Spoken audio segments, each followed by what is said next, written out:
But this is a tough situation for the friends of Israel right now.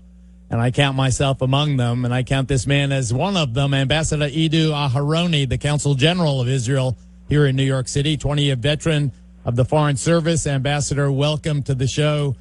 This is tough stuff. Thank you for having me. Absolutely, no question about it. So what do you do about it? I mean, it seems, I mean, now you have the State Department of the United States. It's not, like the weak-kneed French or the Germans. It's the United States, the best friend of Israel, saying that we are appalled by the disgraceful shelling of the UN school. I mean, appalled and disgraceful. Those are pretty tough words to use against our ally Israel. Right. Right. But what do you do about it? How do you deal with it? Yeah, let me start by sharing with you a very interesting interview that was held by a German newspaper with one of Israel's foremost writers, Amos Oz, who's perhaps I know him. Yes, the most famous Israeli author, who's is known for his liberal views, for his support for the two-state solution. He actually advocated negotiating with the Palestinians long before it was even legal. And he started the interview with this German newspaper, and naturally the main question was about civilian casualties. He told the journalist, "Let me, with your permission, pose a question to you," he said. "What would you do if your neighbor across the street sits down on the balcony, puts his little boy on his lap, and starts shooting machine gun fire into your nursery?" And then he went on to ask, "What would you do if your neighbor across the street digs a tunnel from his nursery to your nursery in order to blow up your home and in order to kidnap your family?" Now, I start with those questions because I think it's a very effective way to frame the discussion. No one pains more than we do for loss of innocent lives on both sides. The Israeli military chief of staff, Major General Benny Gantz, actually addressed the Israeli public just a few days ago, and he said, "It pains me to see dead innocent Palestinians, but we have no other choice." Why don't we have any other choice? Because it's the decision of Hamas.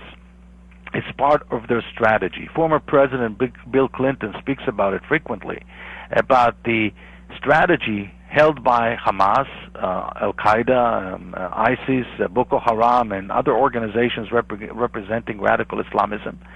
They are perpetuating the suffering of their own people because they believe this strategy is actually beneficial for them. I get that. I absolutely understand that. Ambassador Edu Aharoni is my guest, but I've covered all the conflict there, and I know that there are smart weapons and there are dumb weapons. By that I mean there are drone-guided precision munitions that you can put in a window of a building across the street. I mean, to use your analogy, what you have here is the terrorist with the child on his lap. He's shooting willy-nilly. His bullets aren't hitting anything. The other guy, the good guy, the Israeli in his nursery is shooting back, and he's hitting the kids. Why? In part, according to the New York Times front page story today, because they're using weapons like tank shells, which are very imprecise, and the civilian collateral damage is almost inevitable. It is a catastrophe, Mr. Ambassador, to Israel's image in the world, and it's affecting even the relationship between Israel and its staunchest ally and principal defender, the United States, Mr. Ambassador. Absolutely. There is no question that those images do no good, not to Israel, not to the Palestinians, and of course, we have to deal with the situation on the ground. And I say this as someone who experienced combat in Lebanon and also to a certain degree in the territories before the first Intifada. I'm talking about the early 80s when I served in the military.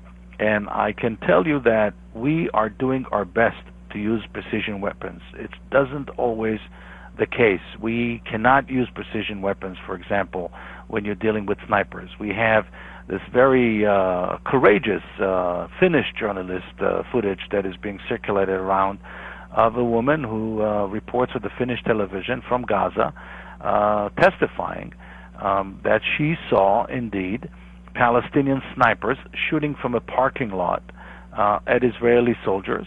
And, of course, what do you do in that case? There is a rule of engagement in the military. You respond to the source of fire, to the source of agitation. And so this is a battle. It is an asymmetric battle because you're fighting people that use their own population as human shield.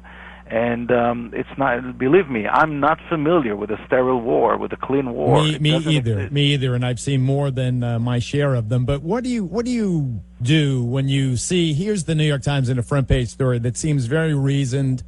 You have 1,880 Palestinians dead now. What do you do? I mean, is the New York Times lying when they say that this was bad judgment?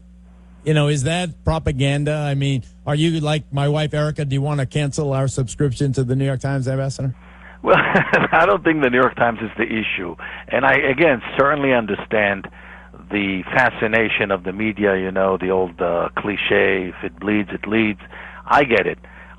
But I would expect members of the media and commentators, as you mentioned, a few people that do get it, look at the bigger context here. We're looking at a war. We're at war with an organization that is not interested in reaching any kind of compromise. When you're at war, you know, innocent people suffer. Innocent people suffered in Europe, and innocent people suffered in the Middle East. Will the result be Israel as the new South Africa during the apartheid era? I mean, will Israel be boycotted? You know, school starts, college starts in September. What do you think is going to happen when all these college kids get together and all these professors groups get together? You know, the boycott movement is going to gain steam in a very distressing way. There's a lot of misinformation and disinformation.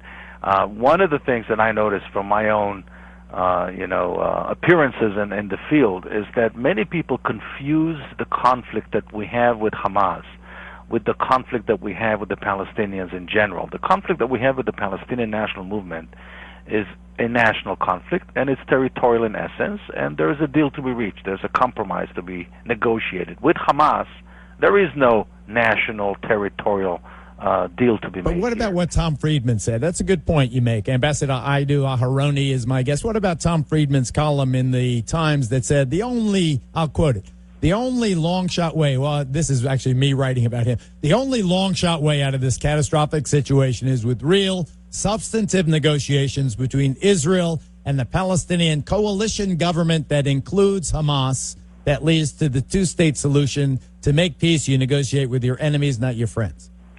Well, exactly the opposite. The outcome of this military confrontation should be immediately the breaking of the political alliance formed between the Palestinian Authority and the Hamas. And the reason is because at the end of the day, and I say this from the perspective of the Palestinians themselves, at the end of the day, Hamas views Mahmoud Abbas and his Palestinian Authority as their enemy no less than Israel. And people have to understand that. Hamas is not interested in the nation-state solution. They're interested in Islamic rule. They come from a different place, and they're not interested and they're not preoccupied with the future of the Palestinian people. Mahmoud Abbas, we can disagree with him, but no one would dispute in Israel the fact that he is interested in a better future for the Palestinian people.